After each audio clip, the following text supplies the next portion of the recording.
The Prince of Preachers.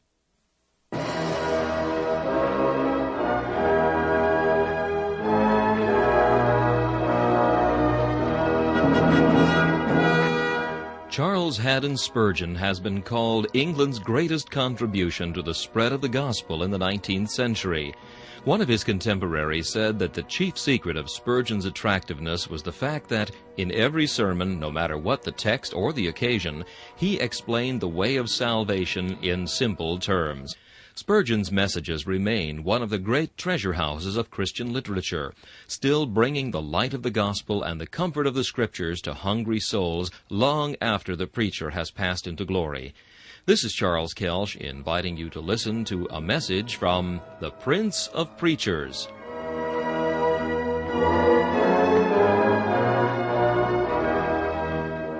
C.H. Spurgeon preached this message on June 23, 1861, in the Metropolitan Tabernacle.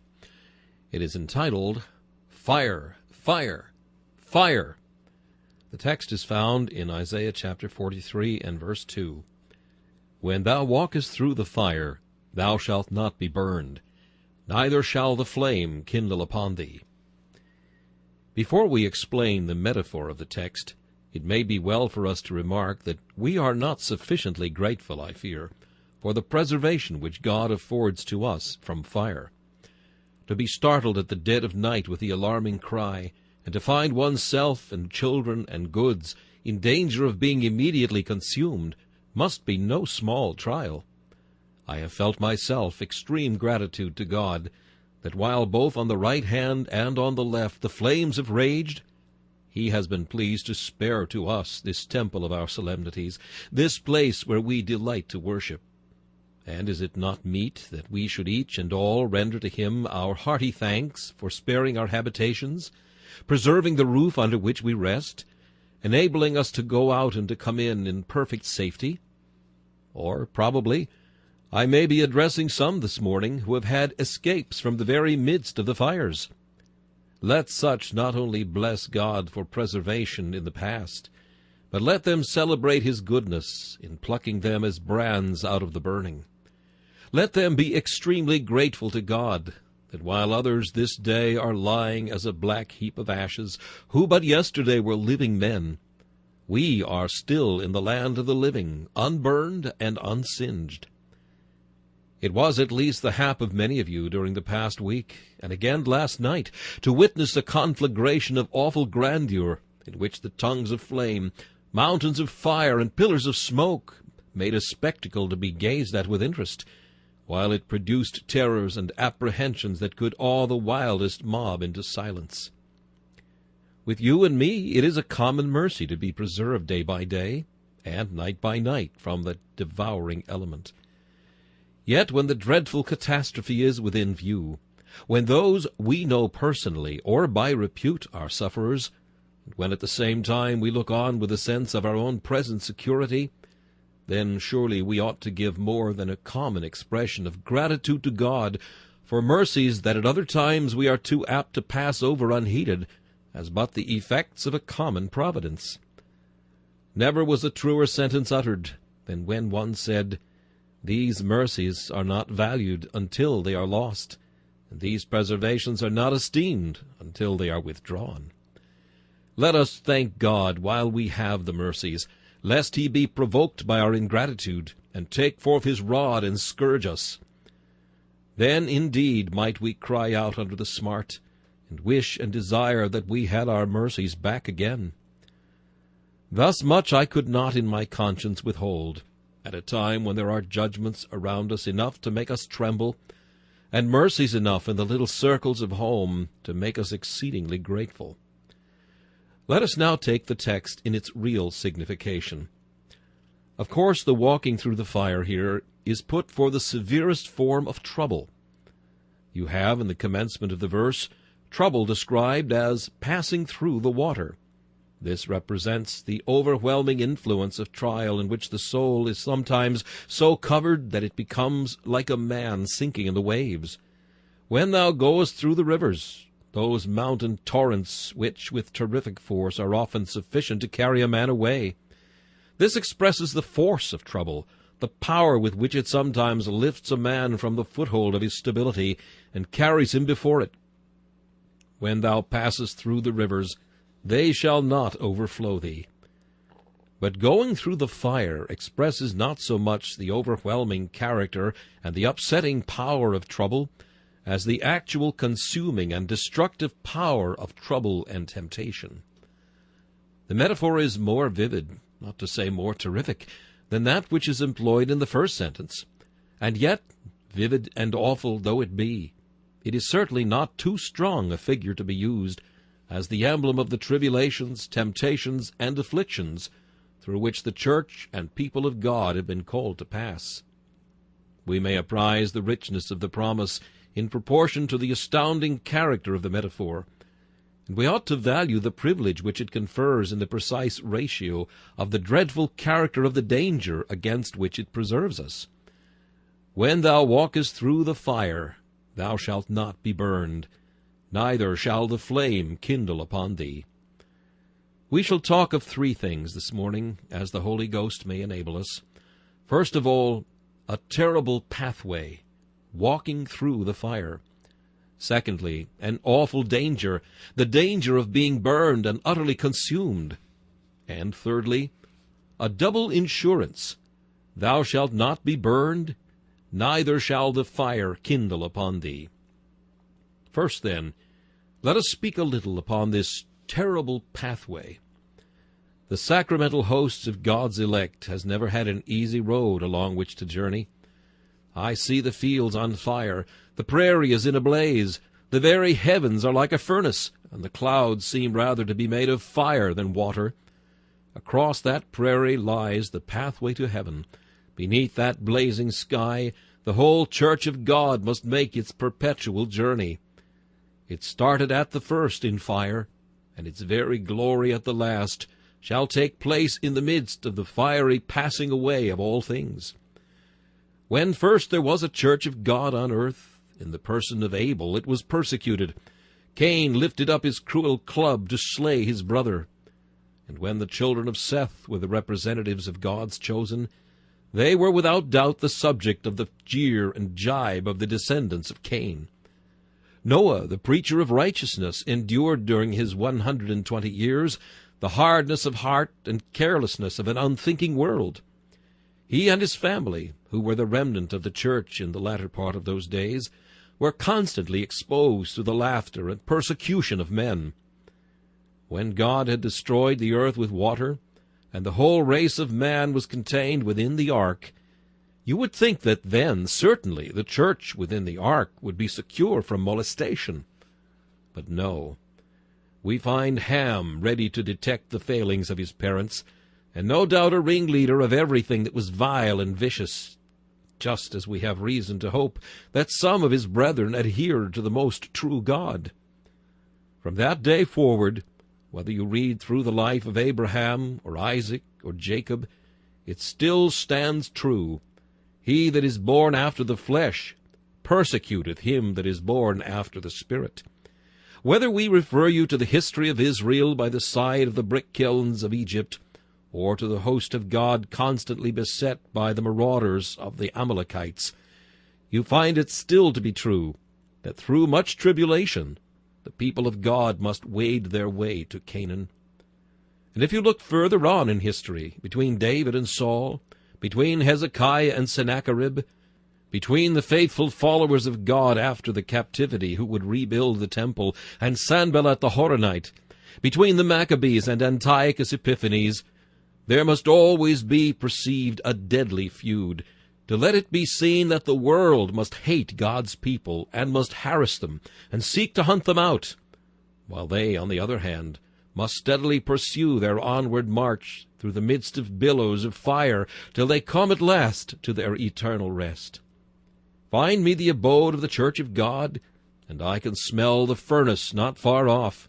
Show me the follower of the God of Abraham, and I shall soon find the host of enemies ready for the attack. Up until the days of the Savior, the kingdom of heaven suffered violence, not only from its friends who would take it, but from those enemies who would assault it.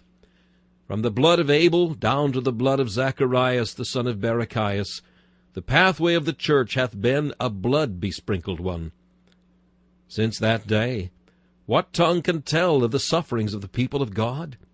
Since Christ became martyr as well as Redeemer, has there been a season in which God's people have not somewhere or other been made to feel that they are not of this world, and that the world does not love them because they are not of the world? In apostolic times, Stephen expires beneath a shower of stones. James is killed by a sword. Certain others of the saints are vexed. Believers are scattered abroad. The Roman lion takes up the fight. Nero delights in the gore of the Christians, and smears the confessors of that holy faith with pitch, and sets them in his gardens that they might be literally, as they were spiritually, the lights of the world.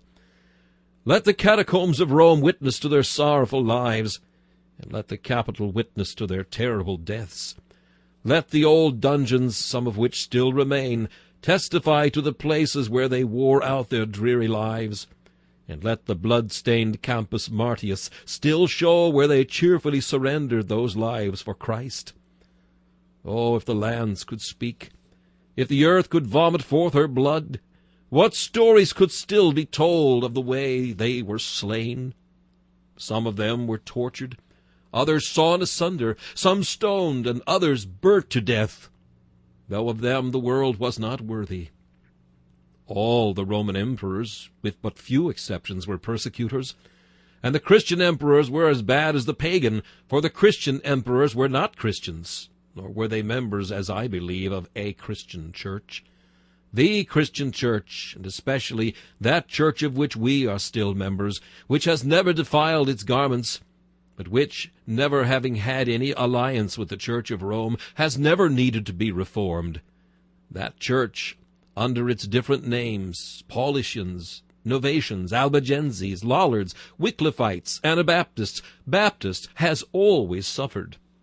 It matters not what state, what church may have been dominant, whether it has been Christian or anti-Christian, the pure church of Christ has always been the victim of persecution.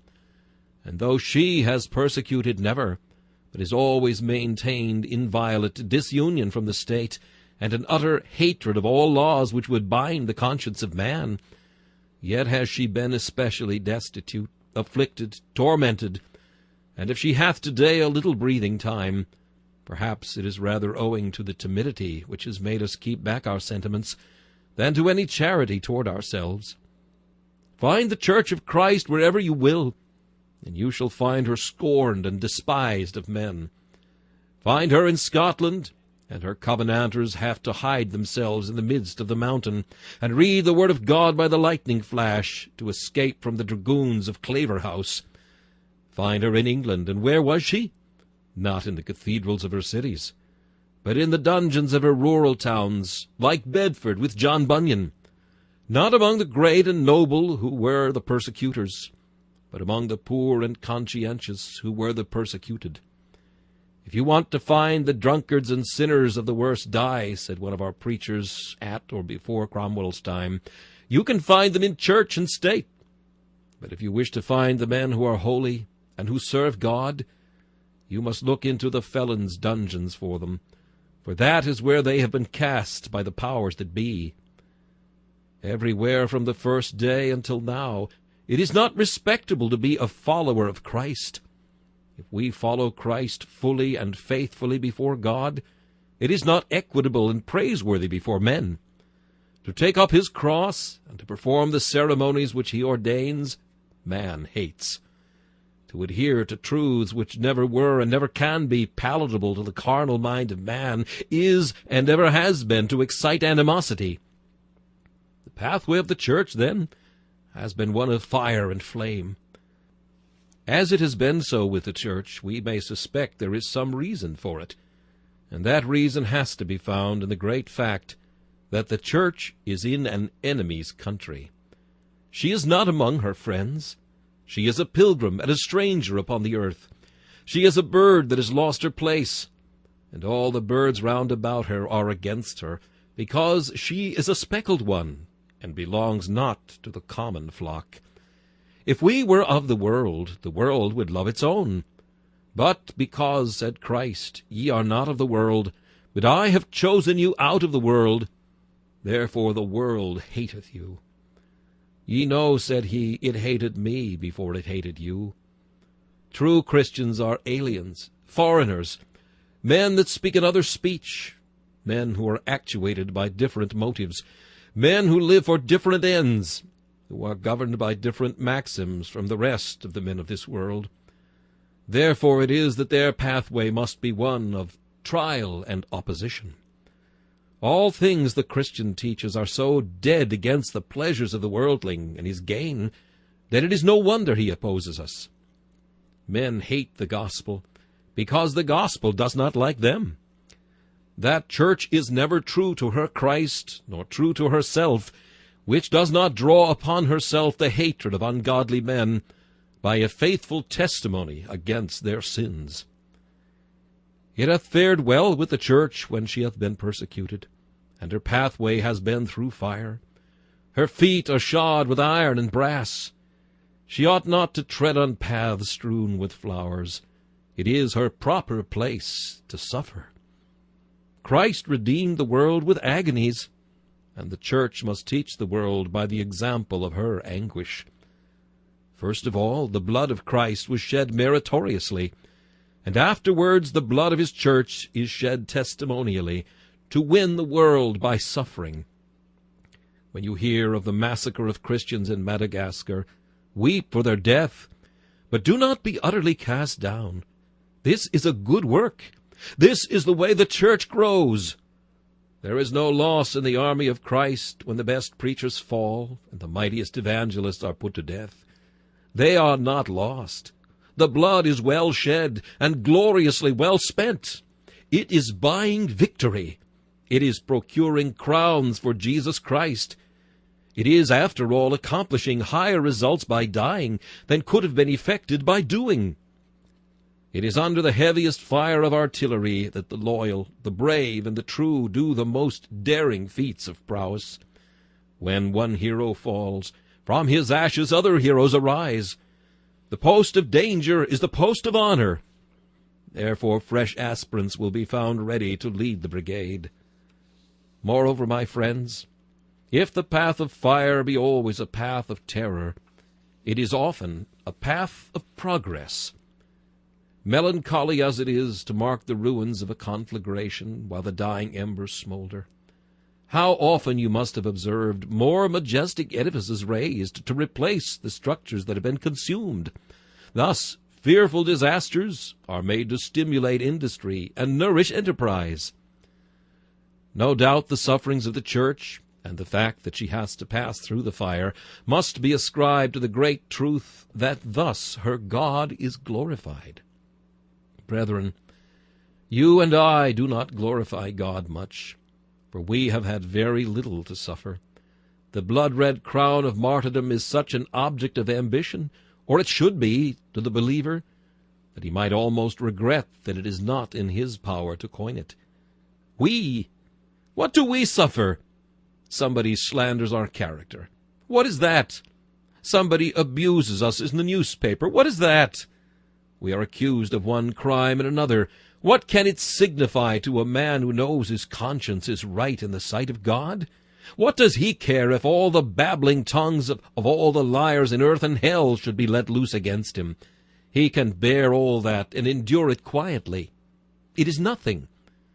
When I read the stories of the book of martyrs, and note how our great reformers fought for Christ and manfully won the victory, I blush for ourselves. Why, brethren, we live in such silken times that glory is scarce possible to us. We have much to do, but we have nothing to suffer. We cannot prove our love to Christ as they did. They indeed were a highly honored people who were permitted to glorify Christ even in the very fires. Look at it in this light, and the light affliction you have to endure will seem to be as nothing at all when you think of the weight of glory which they shall bring to your Lord and to yourself. But as history confirms the statement that the Church of Christ must walk through the fire, so does the history of each individual Christian teach him that he must walk through the fire too. The path of sorrow, and that path alone, leads to the land where sorrow is unknown. Through much tribulation we must inherit the kingdom. Think it no strange thing when the fiery trial shall happen to you. If you have the common afflictions of the world, do not wonder. You must have them. The same thing happeneth both to the evil and to the good. You lose in business. You have reverses and disappointments. Do not stagger at these in the way to heaven. You must have these. They are necessary to your spiritual health. Worse than that, you have strange temptations. You are placed in a position where you are constantly exposed to sin. It must be so. This, too, is the pathway of God's people. You must have these fiery temptations, that you, being tried in the fire, may come forth as gold 7 times purified. You have mental anxieties. Neither let these seem a wonder to you. They fall to the lot of all the saints of the Most High. Moreover, you will have to endure the attacks of Satan. You must go through the valley of the shadow of death, and fight with Apollyon as Christian did. You are not to be exempted from the hardness of Christian warfare. If you will mount the hill, you must climb. If you are to win the crown, you must win it by sheer might. Think not this a strange thing. And if in doing good you meet with difficulties, let not that stagger you.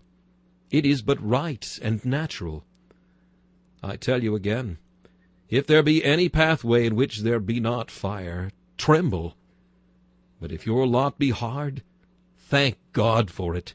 If your sufferings be great, bless the Lord for them. And if the difficulties in your pathway be many, surmount them by faith, but let them not cast you down.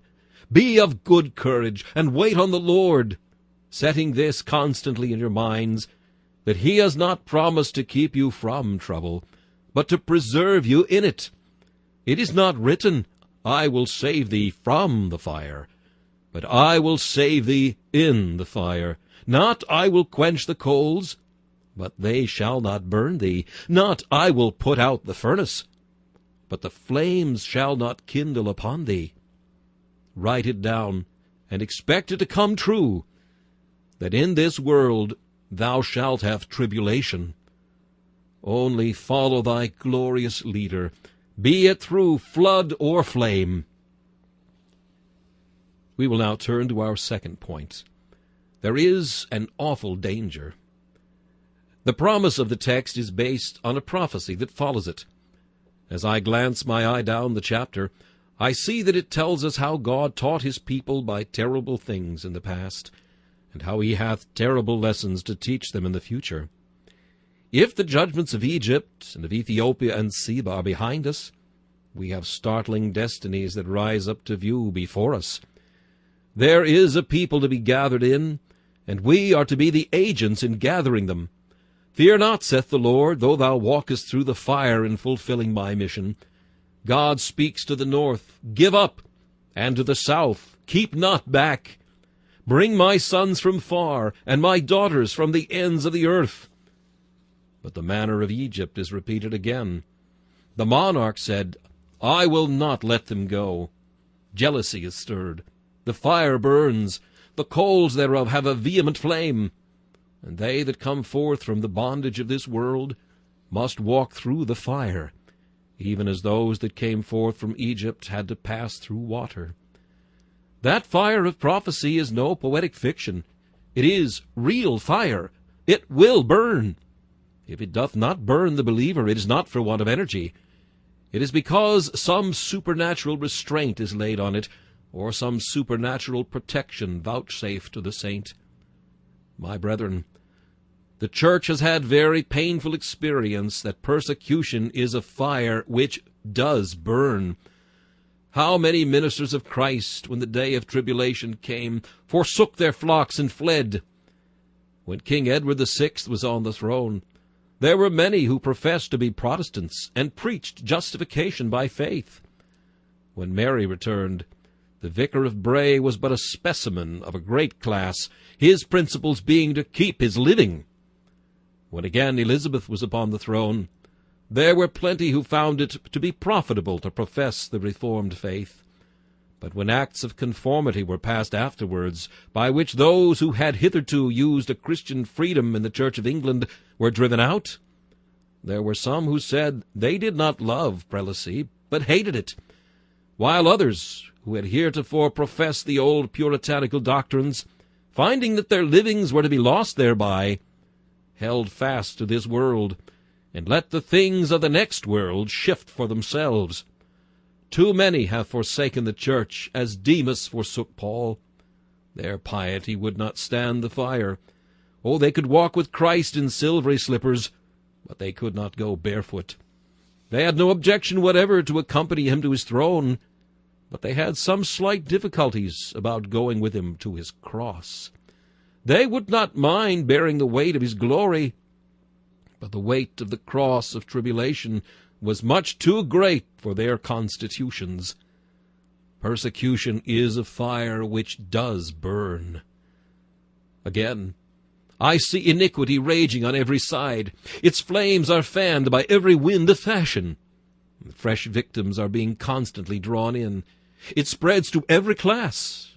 Not the palace nor the hovel are safe, not the lofty piles that are raised for the merchandise, nor the graceful edifice that is constructed for worship. Iniquity, whose contagion is fearful as fire, spreads and preys upon all things that are homely and comely. Things useful and things sacred are not exempt. We must walk through the fire.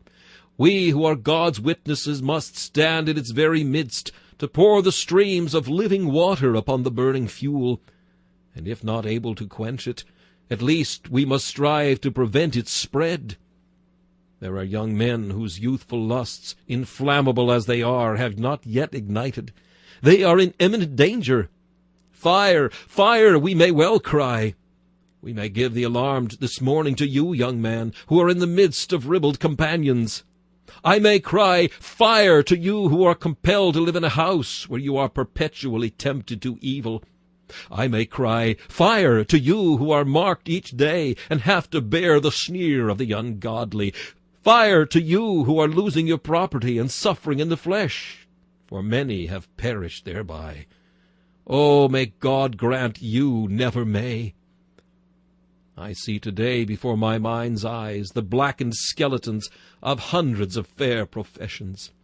Multitudes have perished in the valley of temptation, who once, to all human judgment, had bid fair for heaven, and made a show in the flesh. How many, too, have fallen under the attacks of Satan?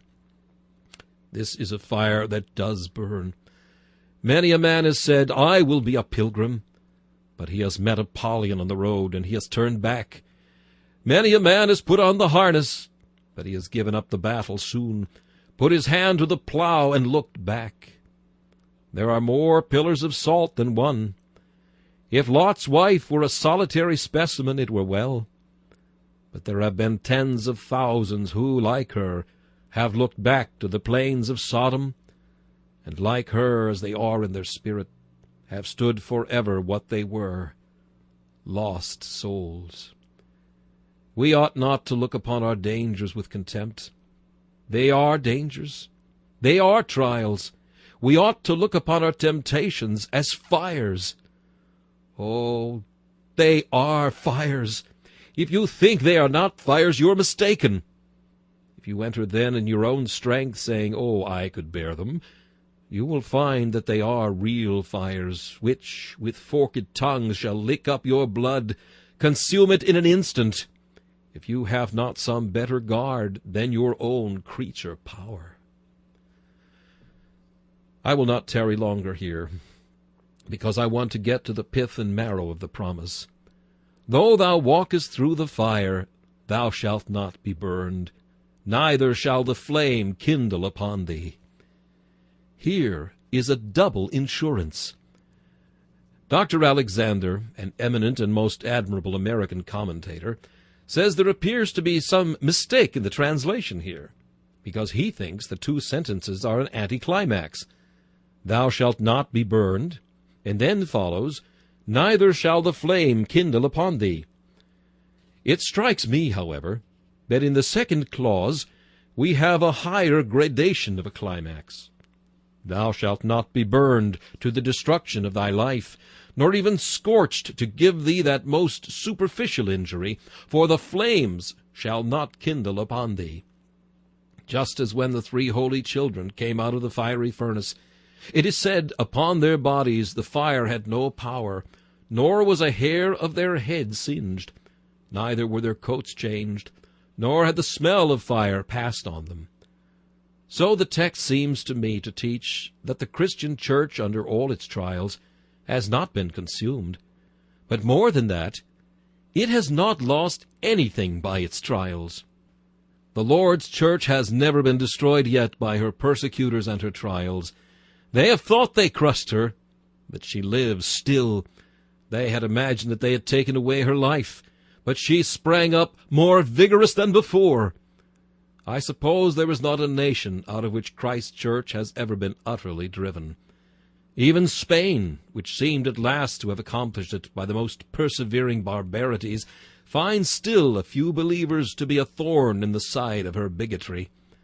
And as for our own denomination, in the very country where by the most frightful massacres it was believed that the sect of the Anabaptists had been utterly extinguished, our good and esteemed brother Mr. Oncken has been the means of reviving it, so that throughout all Germany, and in parts of Denmark, and Prussia, and Poland, and even Russia itself, we have sprung up into a new, vigorous, and wonderful existence. And in Sweden, where under Lutheran government the most persecuting edicts had been passed against us, we have been astonished to find, within 10 years, 300 churches suddenly spring up, for the truth has in it a living seed which is not to be destroyed. But I have said that the church not only does not lose her existence, but she does not lose anything at all. The church has never lost her numbers. Persecutions have winnowed her and driven away the chaff, but not one grain of wheat has been taken away from the heap. Nay, not even in visible fellowship has the church been decreased by persecution. She is like Israel in Egypt. The more they were afflicted, the more they multiplied. Was a bishop put to death today? 10 young men came the next morning before the Roman proctor, and offered themselves to die, having that very night been baptized for the dead bishop, having made their confession of faith that they might occupy his position. I fill up the vacancy in the church, and then die as he did. Was a woman strangled or tortured publicly? 20 women appeared the next day, and craved to suffer as she suffered, that they might honor Christ. Did the Church of Rome in more modern times burn one of our glorious reformers, John Huss? Yet did not Martin Luther come forward as if the ashes of Huss had begotten Luther? When Wycliffe had passed away, did not the very fact of Wycliffe being persecuted help to spread his doctrines? And were not there found hundreds of young men who in every market town in England read the Lollard's Scriptures and proclaimed the Lollard's faith? And so depend upon it, it shall ever be. Give a dog a bad name, and you hang him. Give a Christian a bad name, and you honor him. Do but give to any Christian some ill name. Before long a Christian denomination will take that name to itself, and it will become a title of honor. When George Fox was called Quaker, it was a strange name, one to laugh at. But those men of God who followed him called themselves Quakers too, and so it lost its reproach. They called the followers of Whitefield and Wesley Methodists. They took the title of Methodists, and it became a respectful designation. When many of our Baptist forefathers, persecuted in England, went over to America to find shelter, they imagined that among the Puritans they would have a perfect rest. But Puritan liberty of conscience meant the right and liberty to think as they did, but no toleration to those who differed. The Puritans of New England, as soon as ever a Baptist made his appearance amongst them, persecuted him with as little compunction as the Episcopalians had the Puritans. No sooner was there a Baptist than he was hunted up and brought before his own Christian brethren. Mark you, he was brought up for a fine, for imprisonment, confiscation, and banishment before the very men who had themselves suffered persecution. And what was the effect of this? The effect has been that in America, where we were persecuted, we are the largest body of Christians.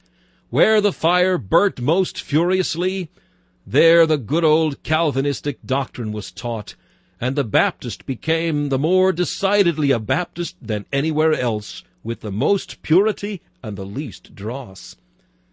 Nor have we ever lost the firmness of our grip upon the fundamental doctrine, for which our forefathers stained the baptismal pool with blood by all the trials and persecutions that have been laid upon us, and never shall we. Upon the entire church at last there shall not be even the smell of fire. I see her come out of the furnace. I see her advance up the hill towards her final glory with her Lord and Master, and the angels look at her garments. They are not tattered. Nay, the fangs of her enemies have not been able to make a single rent therein. They draw near to her. They look upon her flowing ringlets, and they are not crisp with heat. They look upon her very feet, and though she has trodden the coals, they are not blistered, and her eyes have not been dried up by the furiousness of the 7 times heated flame. She has been made more beautiful, more fair, more glorious by the fires, but hurt she has not been, nor can she be. Turn, then, to the individual Christian, and remember that the promise stands alike firm and fast with each believer. Christian, if you be truly a child of God, your trials cannot destroy you, and what is better still, you can lose nothing by them. You may seem to lose for today, but when the account comes to be settled, you shall not be found to be a farthing the loser by all the temptations of the world, or all the attacks of Satan which you have endured. Nay, more, you shall be wondrously the gainer. Your trials, having worked patience and experience, shall make you rich. Your temptations, having taught you your weakness, and shown you where your strength lieth, shall make you strong. From your first trouble till the last enemy shall be destroyed, you shall not lose a fraction, a jot or tittle by anything or everything which God in his providence, or the world in its fury, or Satan in his craftiness, shall ever be able to lay upon you. Upon you not the smell of fire shall have passed. You shall not be burned, neither shall your hosen nor your hats, but like the men that you read of in Daniel, you shall be wholly preserved intact from the flame.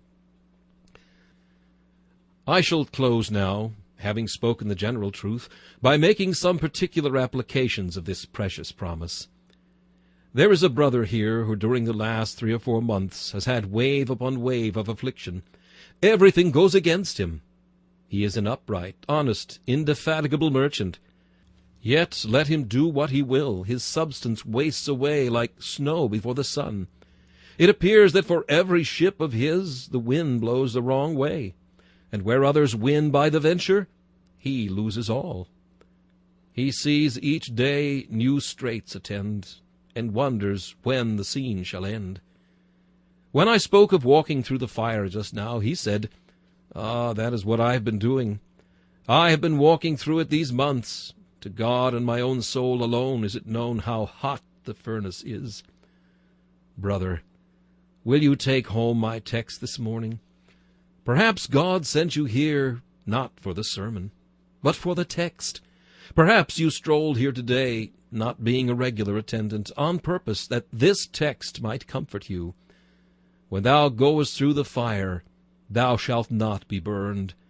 When your troubles are all over, you shall still be left. And what is more, neither the flame shall kindle upon you. When the winding up time comes, you shall not be any the loser. When you think you have lost substance, you shall find when you read Scripture that you only lose shadows. Your substance was always safe, being laid up in the keeping of Christ in heaven. You shall discover in the issue that these trials of yours were the best things that could happen to you. The day will come when you will say with David, I will sing of judgment and mercy. Before I was afflicted, I went astray, but now I have kept thy word. Or perhaps there is some young woman here and the case I am now about to paint is a very common one, alas, too common in this city. You love the Savior, my sister, but you are very poor, and you have to earn your living by that sorriest of all means. When the sun rises in the morning, he sees you with that needle in your hand, sewing at once with a double thread a shroud as well as a shirt. And all day long you have scarcely time to rest for meals, and at eventime, when the fingers are worn and the eyes are heavy, you shall have need to refrain from sleep, because the pittance is so small that you can scarcely live upon it. We know hundreds of that class who always constrain our pity, because they work so hard for so little wage. Peradventure your mother is dead, and your father does not care about you. He is a drunken sot, and you would be sorry to meet him perhaps in the street. You have no helper, no friends. You do not care to tell anybody. You would not like to take anything if charity should offer it to you. You feel it the hardest thing of all is to be tempted as you are. There seems to you to be by that path open the road to plenty, and in some degree to delight. But you have said no, no, and you have loathed the temptation, and you have stood. And I have known how year after year some of you have fought with temptation, and struggled on, when sometimes you were well nigh starved. But you would not do this great wickedness against God. My sister, I pray you, take the encouragement of this text to strengthen you for future battles. You have been going through the fires, but you are not consumed yet, and I bless God, upon your garments the smell of fire has not passed. Hold on, my sister. Hold on through all the sorrow thou hast, and all the bitterness which is heavy enough to crush thy spirit. Hold on, for thy Master sees thee. He will encourage and strengthen thee, and bring thee more than conqueror through it all in the end. I address, too, this morning some youthful minds, young men who love Christ, and as soon as they get home after attending the house of prayer, the taunting inquiry made by their fellow workmen is, "You have been to some meeting-house, I dare say." How cruel sometimes worldly young men are to Christian young men. Cruel, for when there are a dozen worldlings and only one Christian, they consider it to be honorable for the dozen to set upon one. 12 big, tall fellows will sometimes think it a fine game to pass from hand to hand some little lad of 15 and make sport and mockery of him. There is an honor, it is said, among thieves. But there seems to be no honor at all among worldlings when they get a young Christian in this way. Well, young man, you have borne with it. You have said, "I will hold my tongue and won't say a word," though your heart was hot within you, and while you were musing the fire burned. Remember what I have often said to you. The anvil does not get broken even if you keep on striking it, but it breaks all the hammers. Do you do the same. Only hold on, and these fires shall not consume you. If the fire should burn up your piety, it would only prove that your piety was not worth having. If you cannot stand a few jokes and jeers, why, you are not builded together in that habitation of God which he hath made fireproof. Bear up, and in the end you will find that this hard lot of yours, this severe discipline, did you a deal of good, and made you a better man than you would ever have been if you had been dandled on the lap of piety and kept from the battle. In after years your high and eminent post of usefulness may be, perhaps, owing to the severe and harsh discipline to which you were put in your younger days. It is good for a man that he bear the yoke in his youth. Or mayhap I'm speaking to someone who has met with opposition from his own ungodly relations. Remember how Jesus said, "I am come to send fire on the earth, and what will I if it be already kindled? From henceforth there shall be 5 in one house divided, 2 against 3, and 3 against 2. Perhaps your father has threatened you, or what is more bitter still, your husband has threatened to discard you. Now indeed you are walking through the fires. He rails at your godliness, makes a mock of everything you love, and does his best by cruelty to break your heart. My dear sister in Christ, you shall not be burned by the fire. If grace be in your heart, the devil can't drive it out, much less your husband. If the Lord has called you by his grace, all the men on earth and all the fiends in hell can't reverse the calling, and you shall find in the end that you have not suffered any loss. The flame has not kindled upon you. You shall go through the fire and bless God for it. From a dying bed, or at least through the gates of paradise, you shall look back upon the dark path of the way and say, it was well. It was well for me that I had to carry that cross, and that now I am permitted to wear this crown. Who is on the Lord's side this morning of this congregation? While Jehovah speaks on high in thunder, let us speak on earth in tones of earnestness. Who is on the Lord's side among you? You that are not, be warned. Tophet is ordained of old. He hath made it deep and large. The pile thereof is fire and much wood. The breath of the Lord like a stream of brimstone doth kindle it. You that are on his side, set up your banners today. He saith, Fear not, I am with thee. When thou walkest through the fire, thou shalt not be burned, neither shall the flame kindle upon thee. May the Lord bless these words we have spoken, though hastily suggested to our minds and weakly delivered to you. The Lord bless them for Christ's sake. This message, Fire, Fire, Fire, was preached by Charles Haddon Spurgeon on June 23, 1861. This is Charles Kelsch inviting you to join me again for another message from the Prince of Preachers.